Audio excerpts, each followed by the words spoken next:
mois après la tragédie, la musique résonne à nouveau à Charleston. En avril dernier, un jeune blanc tue 9 Afro-Américains dans une église voisine, soulignant à nouveau les tensions raciales en Caroline du Sud. Et si on s'apprête à voter ici pour les primaires républicaines, l'humeur, elle, est plutôt résignée. La politique, c'est ce qui divise ce pays.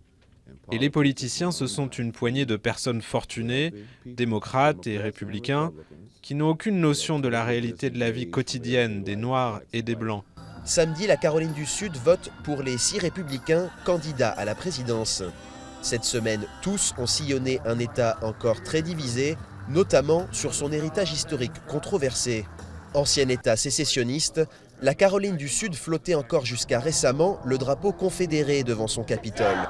Mais après le massacre de l'église Emmanuel, il sera finalement retiré sous la pression populaire. Le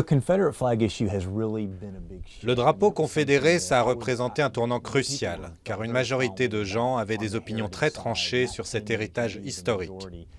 Tout ça a changé après la tuerie à l'église Emmanuel de Charleston.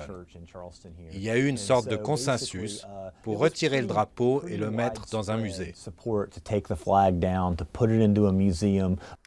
Pour Rollie Smith, c'est un souvenir encore douloureux.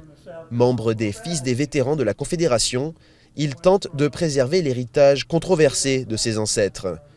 Avec plus de 3000 membres à travers l'État, l'association est souvent accusée d'alimenter les tensions raciales. Pourtant, Rollie s'affirme qu'il aimerait voir le prochain candidat encourager le dialogue entre les communautés.